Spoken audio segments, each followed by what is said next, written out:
Isang sinulid na pula ang nag-uugnay sa litrato ng isang nakangiting lalaki patungo sa isang tanong na nakasulat sa itim na tinta. Sino? 5 taon. 5 taon nang nakatitig si Lena Hidalgo, sa pader na iyon. Ang pader sa loob ng lihim na silid sa likod ng bookshelf sa library ng kanyang ama. Ang kanyang war room, ang kanyang santuwaryo, ang kanyang kulungan, ang buong pader ay isang mapa ng kanyang obsesyon. Mga litrato, mga report ng pulis, mga article sa dyaryo, at ang mga sinulid na pula na parang mga ugat ng isang pusong hindi pa rin tumitigil sa pagdugo, nag-uugnay sa bawat piraso ng isang palaisipang walang kasagutan. Sa gitna ng lahat ang kanyang ama, si Judge Hidalgo, nakangiti, buhay, at sa paligid nito ang mga anino. Ang kanyang asawa, si Victor Ramirez, at ang kanyang nakababatang kapatid, si Sofia. Magkadikit ang kanilang mga litrato, pinag-ugnay ng isang tandang pananong. 5 taon na mula nang mawala ang kanyang ama. 5 taon na mula nang ideklarang isa iyong aksidente. Ngunit para kay Lena, hindi iyon aksidente. Isa iyong pagpatay. At sa araw na ito, ang ika-5 anibersaryo ng pagkamatay nito, kailangan na naman niyang magsuot ng isa pang maskara. Paglabas niya sa lihim na silid, bumalik siya sa pagiging siginang Helena Ramirez, ang perpektong asawa ng bise-gobernador. Bumaba siya sa hagdanan. Ang kanilang mansyon ay puno ng mga bisita, mga politiko, mga negosyante. Lahat ay nagpaplastikan. Mahal! Ang boses ni Victor. Lumapit ito at hinalikan siya sa pisngi. Isang halik na malamig, walang buhay. Kanina ka pa hinahanap ng mga bisita. Nasa library lang ako, sagot ni Lena. Sa isang sulok, nakita niya si Sofia, masayang nakikipagtawanan sa mga kaibigan. Nagtama ang kanilang mga mata. Ngumiti si Sofia sa kanya. Isang ngiting perpekto, isang ngiting sinungaling. Isang napakalungkot na araw para sa ating lahat, sabi ng kanyang biyenan. Si Governor Ramirez sa harap ng mga mikropono. Ngunit ang alaala ni Judge Hidalgo ay mananatili sa ating mga puso. Mga plastic, naisip ni Lena. Nang matapos ang pagtitipon, bumalik si Lena sa kanyang santuwaryo. Napaupo siya sa harap ng kanyang pader ng mga tanong. Pagod. Suko na. Baka tama sila. Baka kailangan na niyang tanggapin. Kinuha niya ang isang lumang kahon. Ang mga personal na gamit ng kanyang ama na nakuha niya mula sa opisina nito. Paulit-ulit na niya itong tiningnan, ngunit baka may isang bagay siyang nakaligtaan. Kinuha niya ang lumang wallet nito. Sa loob mga lumang resibo. Isang resibo para sa gasolina, isang resibo para sa kape, at isang resibo na nakatupi sa pinakalihim na bulsa. Salazar Optical, item, espesyal na salamin na may kasamang microcamera at audio recording. Petsa, isang araw bago siya mawala, napatigil sa paghinga si Lena, isang kamera, isang bagong sinulid na pula, isang bagong pag-asa. Bukas. Bukas na bukas, pupuntahan niya ang Salazar Optical. Ang Salazar Optical ay isang maliit at lumang tindahan na nakatago sa isa sa mga eskinita ng Quiapo. Amoy alikabok at lumang gamot ang sumalubong kay Lena pagpasok niya. Isang matandang lalaki ang nasa likod ng counter nag-aayos ng mga salamin. Si Mr. Salazar. Magandang umaga po, bati ni Lena. Tumingin ang matanda. Anong maipaglilingkod ko sa iyo, Hija? Inilabas ni Lena ang resibo. Nandito po ako para sa isang order. 5 taon na po ang nakalipas para po kay Judge Hidalgo. Ang pangalang iyon ay nagpabago sa ekspresyon ng matanda. Ang kaninang magiliw na ngiti ay napalitan ng takot. Wala akong alam dyan, sabi nito. Umiiwas ng tingin. Matagal na yan. Marami nang nagbago. Alam ko pong may alam kayo. Pagpupumilit ni Lena. Ang salamin na binili niya. Nasaan na po? Hija, umalis ka na. Sabi ng matanda. Delikado. Kalimutan mo na yan.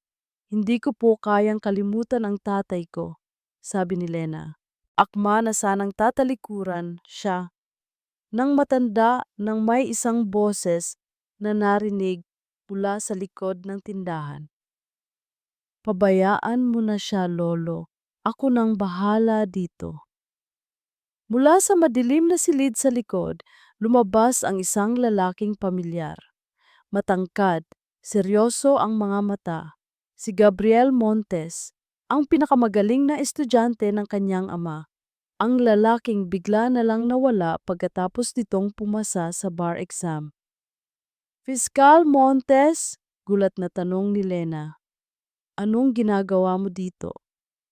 Tumutulong sa lolo ko, sagot ni Gabe, tumingin sa matanda. Lolo, magpahinga na po muna kayo. Nang silang dalawa na lang ang natira, humarap si Gabe kay Lena. Narinig ko ang nangyari sa iyong ama. Nakikiramay ako, Lena. Salamat, sagot ni Lena. Ang salamin, Gabe. Alam kong may alam ka. Huminga ng malalim si Gabe. Oo, bago siya mawala, nagpunta siya dito. Nagpagawa siya ng espesyal na salamin at ibinilin niya sa akin giting na kung may mangyaring masama sa kanya, ibigay ko lang daw ito sa taong magpapakita ng resibong ito. Bakit hindi mo sinabi sa akin noon pa?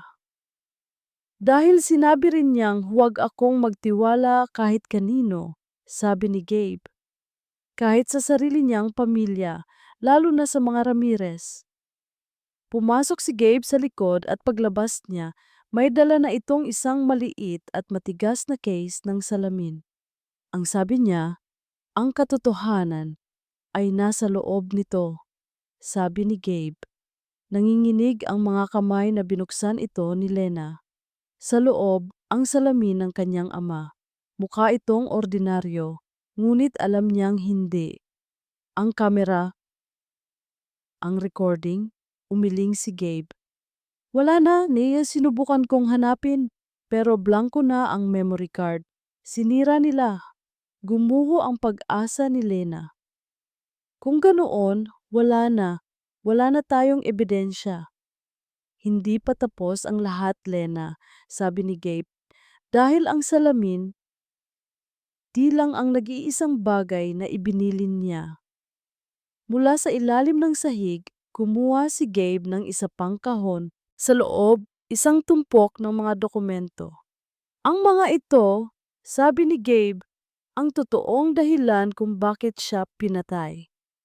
Ang maliit na silid sa likod ng Salazar Optical ang naging bago nilang war room. Inilatag ni Gabe sa mesa ang mga dokumentong itinago ng kanyang lolo. Ano ang mga ito? Tanong ni Lena. Mga papeles ng lupa, sagot ni Gabe. Mga titulo, mga deed of sale, lahat may kinalaman sa isang malaking land development project sa probinsya. Isang proyektong pinamumunuan ng mga Ramirez. Binuklat ni Lena ang mga papeles, mga pangalan, mga pirma, at mga halaga ng pera na hindi kapani-paniwala. Ito ay isang malaking scam, paliwanag ni Gabe. Binibili ng mga Ramirez ang mga lupain mula sa mga mahihirap na magsasaka sa napakamurang halaga gamit ang pananakot. Pagkatapos, ibebenta nila ito sa gobyerno para sa isang proyektong pang-imprastruktura sa presyong triple ang taas. At ang tatay ko, natuklasan niya ito, sabi ni Gabe, at nangako siyang ilalabas niya ang katotohanan. Kaya pala, bulong ni Lena, Hindi lang ito tungkol sa relasyon ni Victor at ni Sofia. Ito ay tungkol sa pera at sa kapangyarihan. Hindi natin ito pwedeng ilabas ng basta-basta, sabi ni Gabe. Masyadong makapangyarihan ang mga Ramirez. Kailangan natin ng mas matibay na ebidensya. Isang testigong handang magsalita. Mula sa araw na iyon, nagsimula ang kanilang lihim na investigasyon. Sa umaga, si Lena ay si Ginang Ramirez, ang perpektong asawa. Ngunit sa gabi, kasama si Gabe, isa siyang aninong naghahanap ng katotohanan.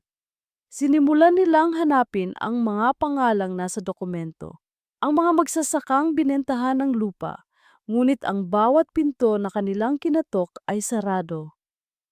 Takot sila, sabi ni Lena. Tinatakot sila ng mga Ramirez. Habang tumatagal, ang kanilang pagsasama ay nagiging mas malalim. Nakita ni Lena ang talino at tapang ni Gabe. Nakita naman ni Gabe ang katatagan sa likod ng kalungkutan ni Lena.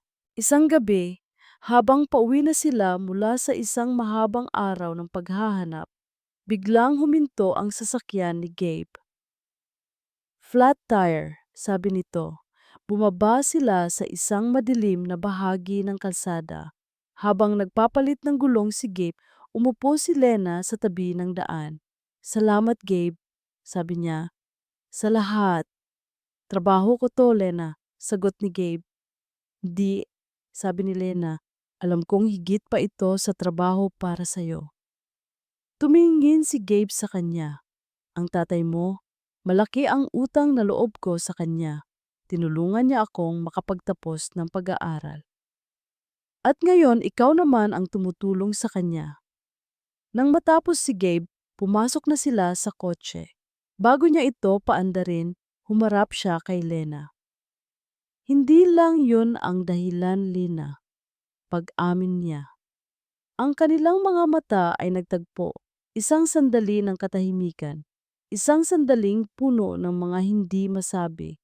Biglang isang malakas na liwanag ang sumilaw sa kanila. Isang malaking truck ang mabilis na paparating, diretso sa kanila. Yuko! Sigaw ni Gabe. Mabilis niyang inikot ang manibela. Nagpagewang-gewang ang kanilang sasakyan. Dumaan ang truck sa kanilang gilid. Halos 1 pulgada lang ang layo. Nang mawala na ang truck, pareho silang habol ang hininga. Nakita mo ba yon? Tanong ni Gabe. Sinadya yon?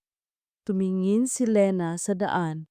Sa likod ng papalayong truck, may isang itim na kotse na nakasunod. Ang kotse ni Victor.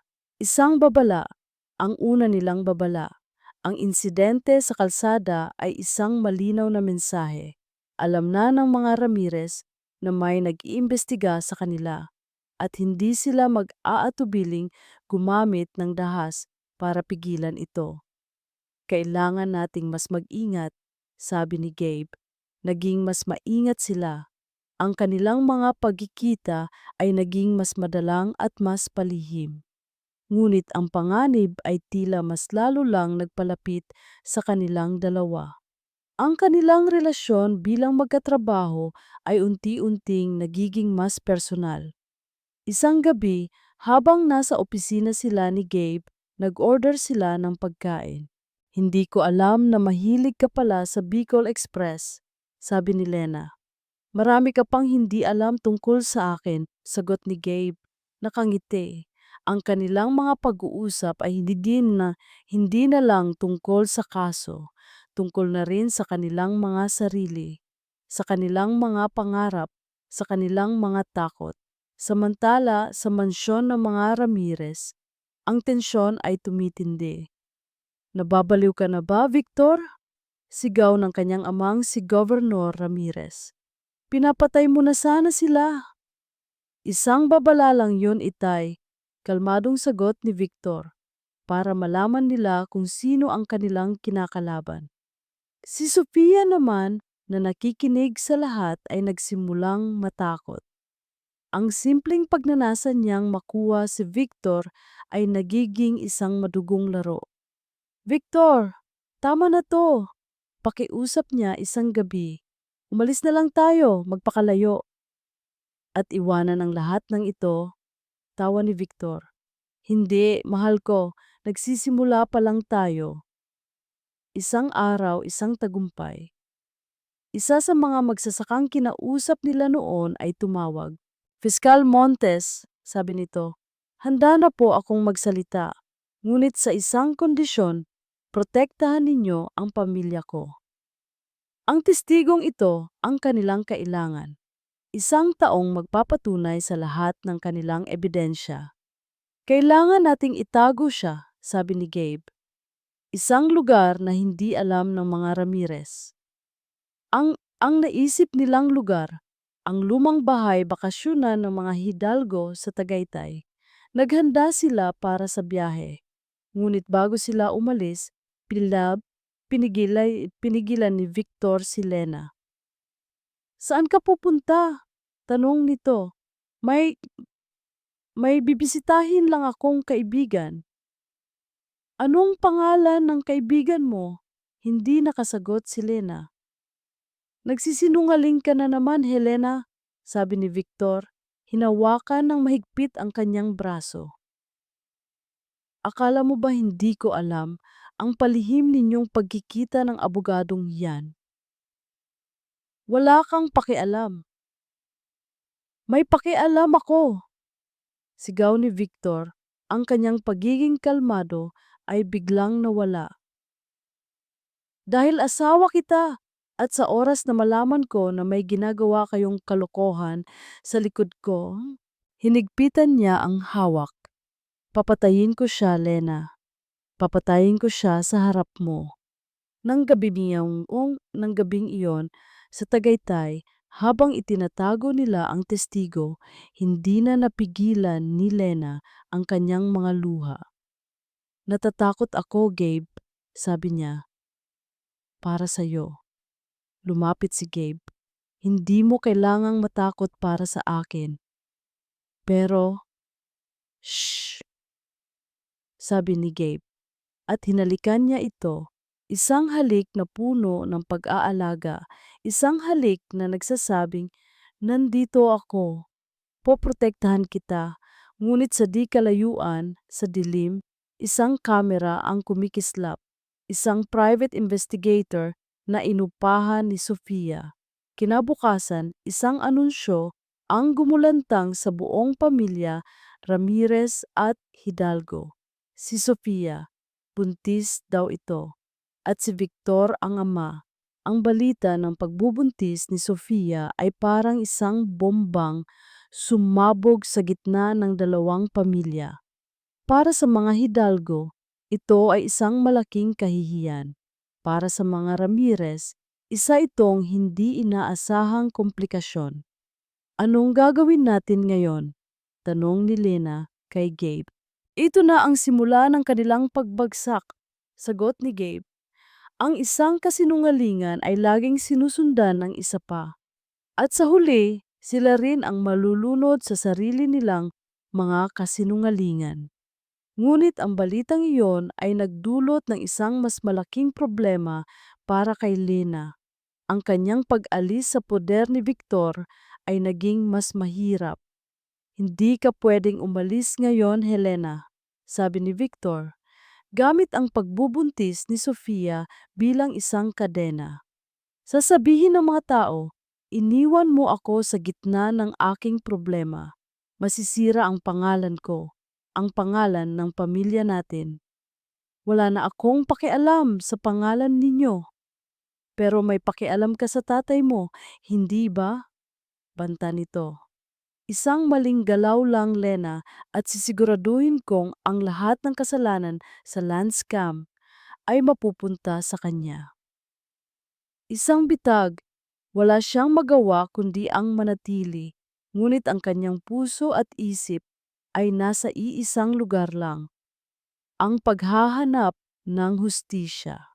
Isang gabi, habang tulog na ang lahat, pumasok siyang muli sa lihim na silid ng kanyang ama. Kailangan niya ng isang bagay na mas matibay. Isang bagay na direktang mag-uugnay kay Victor sa krimen. Naalala niya ang sinabi ng lolo ni Gabe. Ang salamin. Nasaan ang salamin? Iyon ang nawawalang piraso. Naghalungkat siya sa likod ng mga libro, sa ilalim ng mga sahig. Wala. Hanggang sa napatingin siya sa isang bagay na laging naroon ngunit hindi niya pinapansin. Isang lumang kahon na puno ng mga gamit sa pangingisda ng kanyang ama. Mahilig mangisda ang kanyang ama. Madalas silang magpunta sa kanilang lumang bahay bakasyunan sa Tagaytay. Tagaytay. Biglang isang alaala ang bumalik sa kanya. Isang pag-uusap nila ng kanyang ama. Isang linggo bago ito mawala. Anak, pupunta muna ako sa Tagaytay. May kailangan lang akong tingnan. Isang lugar kung saan napakalinaw ng mga bituin. Ito na kaya yon? Kinabukasan, nagpaalam siyang pupunta sa isang charity event. Ngunit ang totoo, nagmaneho siya papuntang Tagaytay kasama si Gabe. Ang lumang bahay ay puno na ng alikabok, ngunit naroon pa rin ang lahat ng kanilang mga alaala. Nagsimula silang maghanap sa bawat sulok, sa bawat kahon, hanggang sa loob ng isang lumang aparador na puno ng mga gamit sa pangingisda. Sa ilalim ng isang tumpok ng mga lambat, nahanap niya ito. Isang pamilyar na case ng salamin. Nanginginig ang mga kamay, binuksan niya ito. Naroon nga ang salamin, ngunit ang kanyang pag-asa ay agad na namatay. Ang isang lente ng salamin ay basag at ang maliit na memory card slot sa gilid ay walang laman. Wala na, sabi niya, nawawala ng pag-asa. Teka, sabi ni Gabe, may napansin siyang isang maliit na siwang sa lining ng case. Ginamit niya ang isang kutsilyo para buksan ito. At sa loob nakatago ay isang maliit na bagay, isang micro SD card. Ang maliit na micro SD card ay parang isang hiyas sa kanilang mga palad. Ito na ang huling pag-asa. Kailangan nating mag-ingat, sabi ni Gabe. Hindi natin ito pwedeng basta-basta na lang isaksak kung saan. Baka may tracker ito. O baka masira. Bumalik sila sa Maynila, dala-dala ang kanilang natatanging ebidensya. Dinala ito ni Gabe sa isang kaibigan niya sa NBI, isang cybercrime expert na mapagkakatiwalaan niya. Bigyan mo ako ng 24 na oras, sabi ng expert. Ang 24 na oras na iyon ay ang pinakamahabang 24 na oras sa buhay ni Lena. Habang naghihintay sila, si Lena ay bumalik sa mansyon. Kailangan niyang magpanggap na normal ang lahat, ngunit ang bawat ngiti, ang bawat pagbati ay isang napakabigat na dalahin. Nang gabing iyon, kinausap siya ni Sofia. Ate, sabi nito, tulungan mo ako. Ayaw panagutan ni Victor ang bata. Gusto niyang ipa-abort ko ito. Ang mga luha sa mata ni Sofia ay totoo. Ang takot nito ay totoo. At sa isang iglap, nakaramdam si Lena ng awa. Kahit sa lahat ng ginawa nito, kapatid pa rin niya ito. Kinabukasan, tumawag ang kaibigan ni Gabe. Gabe, nakuha ko na, sabi nito. Swerte tayo, nakuha natin ang huling ilang minuto ng recording. Dali-daling pumunta si Gabe sa NBI. Nasaan si Lena? Tanong ng kaibigan niya. Ako muna, sabi ni Gabe. Gusto kong siguraduhin na ligtas itong mapapanood niya. Sa isang madilim na silid, umupo si Gabe sa harap ng isang monitor. I-play mo? Ang screen ay umilaw. Ang video ay medyo magalaw. Kuha ito mula sa pananaw ng kanyang ama. Nasa loob ito ng kanyang opisina. ang pinto ay bumukas. Pumasok si Victor at si Sofia. Nag-umpisa ang isang mainit na pagtatalo tungkol sa relasyon nila, tungkol sa land scam. Itigil mo na to, itay mat, sigaw ni Sofia. Hindi ako titigil hanggat hindi ninyo itinitigil ang kahibangan ninyo, sagot ni Judge Hidalgo. Pagkatapos ang gulo. Itinulak ni Victor ang matanda. Bumagsak ito sa sahig, ang ulo ay tumama sa gilid ng isang mabigat na mesa. Napasinghap si Gabe. Ito na, ang pagpatay. Ngunit hindi pa doon natapos ang video. Umalis si Victor at si Sofia. Iniwan ang matandang nakahandusay, duguan. Ang kamera ay patuloy pa ring nagre-record. Katahimikan. Pagkatapos may isa pang pumasok sa silid. Isang anino. Lumapit ito sa katawan ni Judge Hidalgo. Hindi para tulungan. May kinuha ito mula sa bulsa ng Amerikana ng hukom. Isang maliit na itim na notebook. At nang tumingala ang anino, ang liwanag mula sa bintana ay tumama sa muka nito. Hindi makahinga si Gabe. Ang muka. Ang muka ng ikatlong tao sa silid na iyon. Ang muka ng kanyang biyenan, ang gobernador. Si Governor Ramirez. Pagkatapos mapanood ang video, hindi na makapag-isip ng diretso si Gabe. Isang malaking sabwatan, isang pamilyang nabubulok sa kasinungalingan. Kailangan niyang sabihin kay Lena. Ngunit paano? Paano mo sasabihin sa isang tao na ang buong pamilyang pinakasalan niya ay sangkot sa pagpatay sa kanyang ama? Tumakbo siya palabas ng NBI, hawak ang kopya ng video. Nagmaneho siya papunta sa mansyon ng mga Ramirez. Ngunit pagdating niya, huli na siya. Isang itim na van ang mabilis na papalabas sa malaking tarangkahan. At sa bintana, nakita niya ang mukha ni Lena, isang mukhang puno ng takot. Sinubukan niyang habulin, ngunit masyadong mabilis ang van. Sa loob ng van, si Lena ay nakatali. Sa harap niya, nakaupo ang kanyang biyenan. Si Gobernador Ramirez. Saan ninyo ako dadalhin? Tanong ni Lena.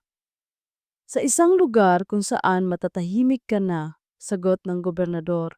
Bakit po ninyo ito ginagawa? Dahil masyado ka nang maraming alam, Helena, sabi ng matanda. Ang aking anak, mahina siya, ngunit ako hindi. Gagawin ko ang lahat para protektahan ang pangalan ng pamilyang ito. Dinala siya sa isang luma at abandonadong warehouse sa Pierre. Itinali siya sa isang silya. Anong plano ninyo sa akin? Simple lang, sabi ng gobernador. Isang malungkot na aksidente, isang asawang hindi nakayanan ang pagkawala ng kanyang ama, nagpakamatay. Hindi kayo magtatagumpay. Talaga ba? Ngumisi ang gobernador. Sino ang maniniwala sa'yo? At sino ang tutulong sa'yo?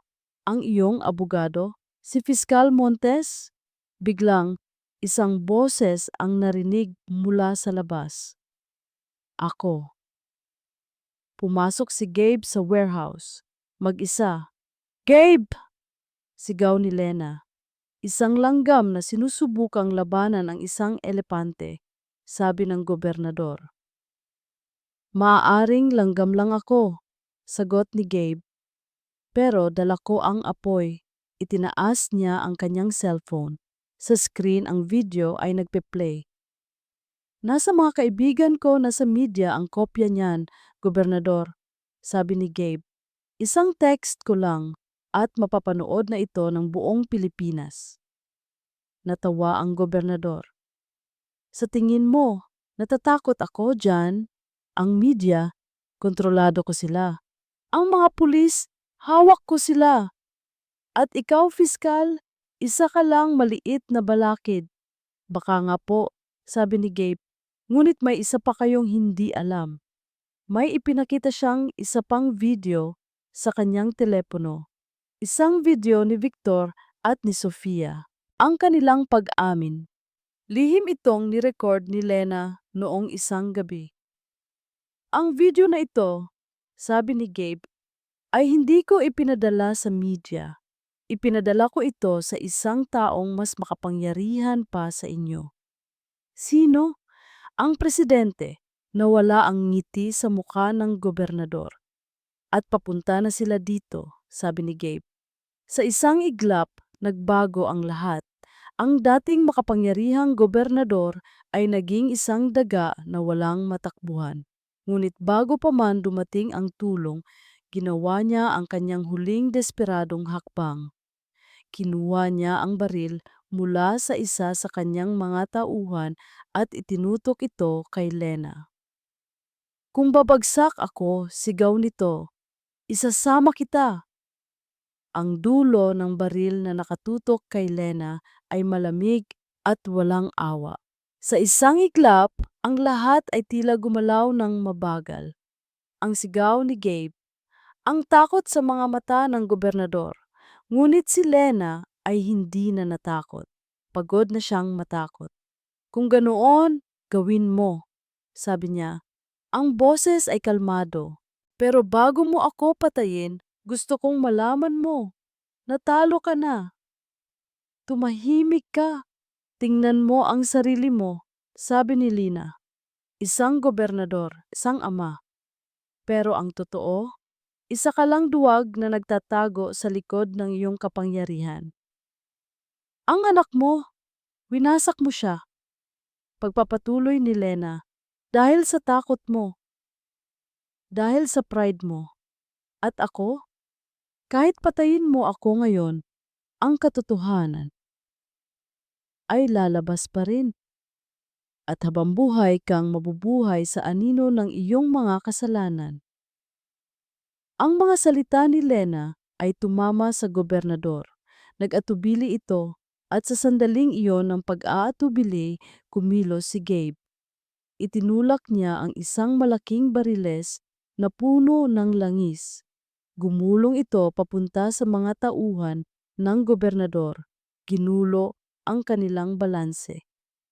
Sumugod si Gabe. Nagsimula ang isang away.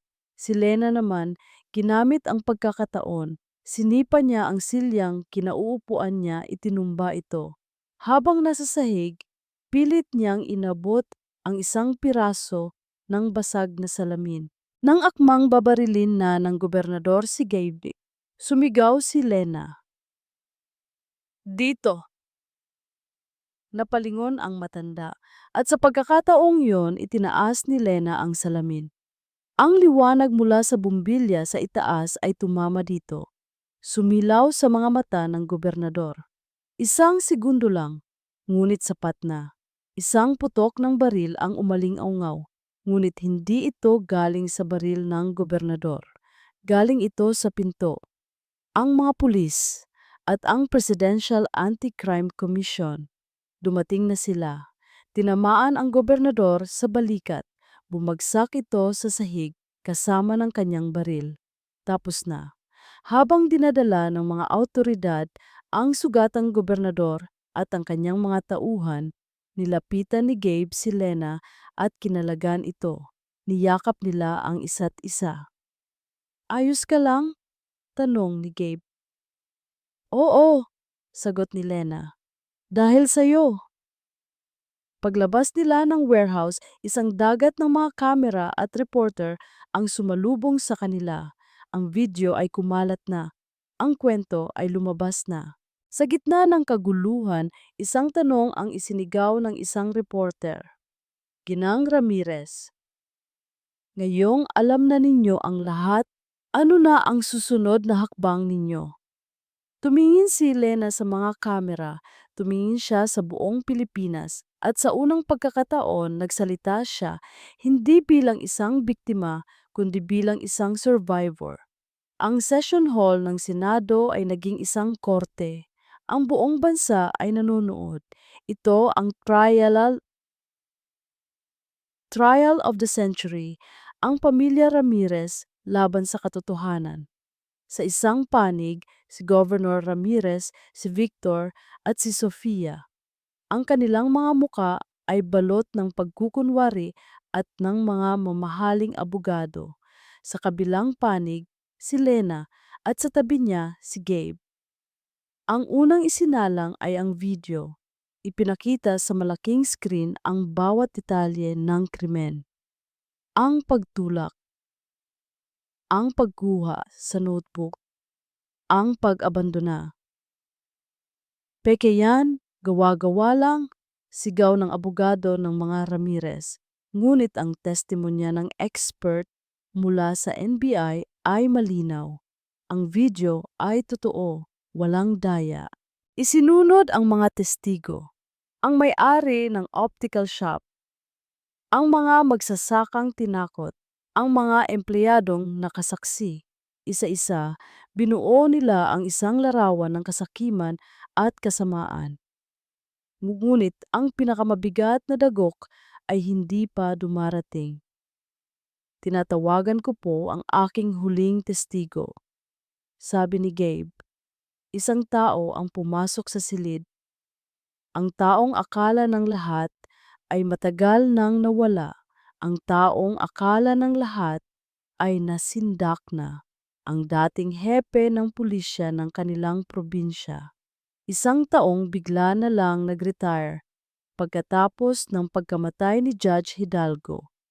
Chief, sabi ni Gabe, maaari mo bang sabihin sa amin kung ano ang tunay na nangyari 5 taon na ang nakakaraan? Huminga ng malalim ang matandang pulis at nagsimula siyang magsalita. Ikinuwento niya ang lahat. Ang pag-pressure sa kanya ng gobernador na itigil ang investigasyon, ang mga banta sa kanyang pamilya. At ang notebook? Tanong ni Gabe.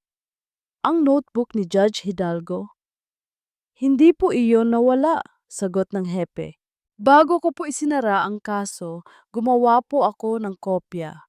Mula sa kanyang briefcase, inilabas niya ito, ang kopya ng notebook. Ang katibayan ng lahat ng transaksyon sa land scam. Gumuho ang mundo ng mga Ramirez.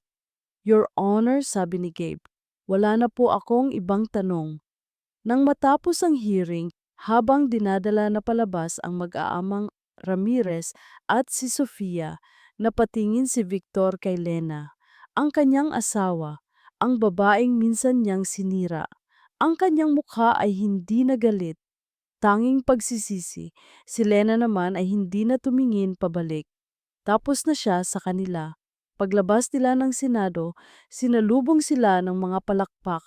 Ngunit si Lena ay hindi ngumiti. Ang laban ay tapos na, ngunit ang sakit ay naroon pa rin. Ano na ngayon? Tanong ni Gabe. Tumingin si Lena sa malayo. Panahon na, sabi niya. Panahon na para maghilo. Lumipas ang 1 buwan. Ang pamilya Ramirez ay napatunayang may kasalanan at nahatulan. Ang hustisya, sa wakas, ay nagkaroon ng pangalan at mukha. Ngunit para kay Lena, may isa pang korte na kailangan niyang harapin. Ang korte ng kanyang puso. Isang araw, nagpunta siya sa isang lugar na hindi niya inaasahang babalikan. Ang kulungan. Sa likod ng isang makapal na salamin, kaharap niya si Sofia, ang dati niyang kapatid, ang dati niyang anino. Payat na ito ngayon. Wala na ang dating kislap ng kayabangan sa mga mata. Ang natira na lang ay isang blangkong kalungkutan. Bakit ka nandito? Tanong ni Sofia. Para pagtawanan ako? Umiling si Lena. Nandito ako para magpaalam. Hindi naintindihan ni Sofia. Pinapatawad na kita, Sofia, sabi ni Lena. Hindi dahil karapat-dapat ka, kundi dahil pagod na akong magdala ng galit. Pagod na akong maging biktima mo. Ang bata, sabi ni Lena. Ang anak mo, huwag kang mag-alala. Aalagaan ko siya. Bakit? Tanong ni Sofia, umiiyak na ngayon. Bakit mo to ginagawa? Dahil hindi siya ikaw, sagot ni Lena. Wala siyang kasalanan. At hindi ko hahayaang lumaki siya sa isang mundong puno ng galit katulad ng sa atin. Pagkatapos noon, tumayo na si Lena. Paalam, Sofia. Pag-alis niya, naramdaman niya ang pag-angat ng isang napakabigat na bagay mula sa kanyang dibdib. Malaya na siya, ngunit may isa pa siyang kailangang harapin. Nagkita sila ni Gabe sa isang parke. Ano na ang desisyon mo? Tanong ni Gabe. Aalis na kami, sabi ni Lena. Ako at ang bata. Saan kayo pupunta? Hindi ko alam. Malayo dito. Mag-uumpisa kami ulit. Paano naman ako, Lena? Tanong ni Gabe, ang boses ay puno ng sakit. Gabe, sabi ni Lena, ikaw ang nagligtas sa akin. Ikaw ang nagbigay sa akin ng lakas. At habang buhay kong tatanawin yon bilang utang na loob. Hinawakan niya ang kamay nito. Ngunit ang Lena na minahal mo ay kailangan munang hanapin ang sarili niya. Ang Lena na hindi asawa ni Victor. Ang Lena na hindi kapatid ni Sofia. Ang Lena na hindi biktima. Pakiusap. Intindihin mo ako. Pagmamakaawa niya, makaawa. Isang mahabang katahimikan. Maiintindihan ko, sabi ni Gabe sa wakas. Kahit alam nilang pareho kung gaano iyon kasakit. Pero ipangako mo sa akin ang isang bagay. Ano yun? Nababalik ka, sabi ni Gabe. At kapag bumalik ka, sana handa ka nang magsimula ng isang bagong kwento. Ang ating kwento. Lumipas ang isang taon. Sa isang maliit at tahimik na bayan sa tabi ng dagat, isang babae ang masayang nagtutulak ng duyan. Sa loob ng duyan, isang maliit na batang babae ang mahimbing na natutulog. Ang ganda ng pangalan niya, sabi ng isang matandang babae na kapitbahay niya. Pag-asa, sagot ni Lena, nakangiti. Pag-asa, ang salitang naglalarawan sa lahat ng mayroon siya ngayon. Ito na ang kanyang buhay. Simple, payapa. Malayo sa lahat ng gulo. Dito, hindi siya si Helena Hidalgo Ramirez, ang babaeng laman ng mga headline. Siya lang si Aling Lena, ang may-ari ng isang maliit na art gallery sa tabi ng plaza. Isang gallery na nagpapakita ng gawa ng mga lokal na artist. At si Pag-asa, ang kanyang anak, ang kanyang mundo. Ang batang tinanggap niya ng buong puso, hindi dahil sa dugo, kundi dahil sa pag-ibig. Isang hapon, habang nag-aayos siya ng mga bagong painting na nakadisplay, isang pamilyar na anino ang tumabon sa kanya. Maganda yan, sabi ng isang boses. Isang boses na sa loob ng isang taon ay naririnig niya lang sa kanyang mga panaginip. Napalingon siya. Si Gabe. Nakatayo ito roon sa gitna ng kanyang maliit na gallery. Hindi na ito suot ang kanyang barong ng piskal. Nakasimpleng polo shirt lang ito at pantalon. Mukha itong mas bata, mas magaan. Anong ginagawa mo dito? Tanong ni Lena.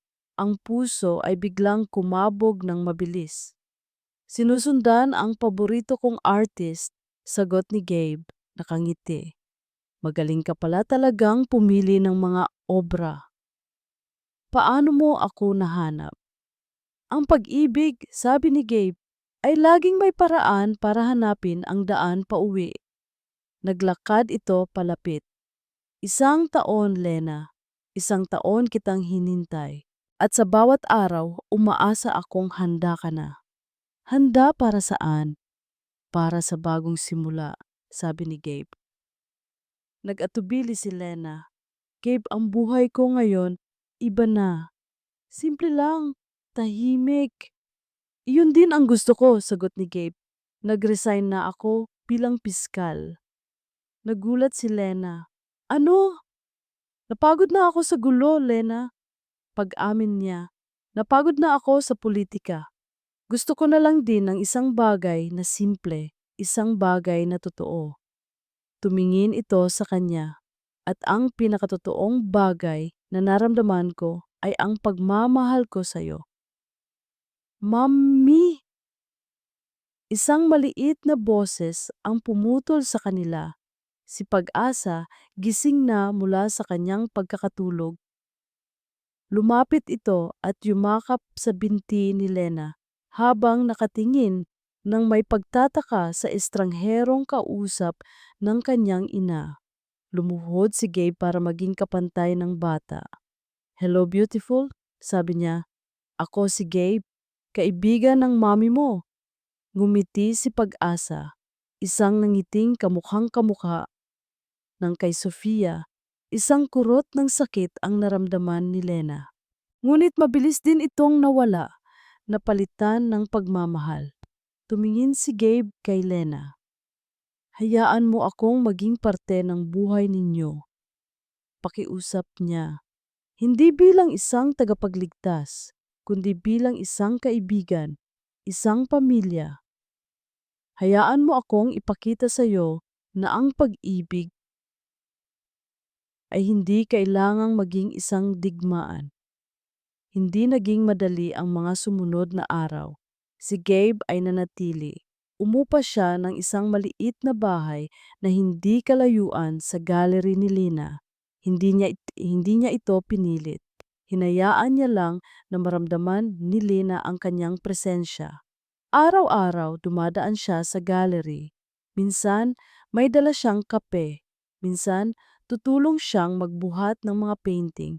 At madalas makikipaglaro lang siya kay Pag-asa. Unti-unti, ang pader na itinayo ni Lena sa paligid ng kanyang puso ay gumuho. Nakita niya ang sinseridad sa mga mata ni Gabe. Nakita niya ang pagmamahal nito hindi lang sa kanya, kundi pati na rin sa batang hindi naman nito kadugo. Isang hapon, habang naglalaro sina Gabe at Pag-asa sa dalampasigan, pinanood sila ni Lena mula sa malayo. Ang tawa ng kanyang anak ay malaya. Ang ngiti ni Gabe ay totoo. Ito ang pamilya. Nilapitan niya sila. Mukhang kailangan ninyo ng isa pang kalaro, sabi niya. Ngumiti si Gabe. Lagi. Makalipas ang ilang buwan sa parehong dalampasigan, sa ilalim ng papalubog na araw, naglakad silang tatlo. Lena! Sabi ni Gabe. Huminto sila. Lumuhod ito sa buhanginan. Alam kong hindi ako ang ama ni Pag-asa sa dugo, sabi nito. Pero sa puso ko, anak ko na siya. At ikaw, Lena, ikaw ang buhay ko. Kumuha ito ng isang puting bato mula sa buhangin na hugis puso. Wala akong dalang singsing, sabi nito. Dahil ang pag-ibig natin ay hindi na kailangang itali, pero gusto ko pa ring itanong. Mula sa araw na ito, sa bawat araw gusto kong piliin ka at gusto kong piliin mo rin ako, Helena Valencia. Papayag ka bang maging simula at wakas ng aking kwento?